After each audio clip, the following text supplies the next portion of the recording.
Ce matin, on peut déjà commencer à constater les dégâts qu'il y a eu dans la nuit parce qu'il y a des premières images qui commencent à remonter de la base de Kalsou, qui se trouve donc dans le gouvernorat de Babylone au sud de Bagdad. Et on voit un profond cratère et des bâtiments détruits, conséquence donc d'une explosion suivie d'un important incendie qui a eu lieu cette nuit.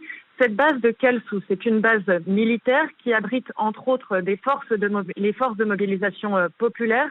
Ce sont ces anciennes factions paramilitaires proches de l'Iran qui se sont formées à l'origine pour lutter contre Daesh et qui sont aujourd'hui partie intégrante de l'armée irakienne. Et selon des premiers bilans, l'explosion aurait fait au moins un mort et 14 blessés. Dans la nuit, les regards se sont rapidement tournés vers les États-Unis ou même vers Israël pour expliquer cette explosion. Il y a eu des soupçons, des accusations de tirs de missiles ou de frappes de drones pour expliquer ce qui s'était passé, des liens qui ont été rapidement établis du fait d'un contexte régional particulièrement tendu entre Israël et l'Iran. Mais c'est important de le rappeler, pour l'heure, l'origine exacte de l'explosion n'est pas encore clairement établie.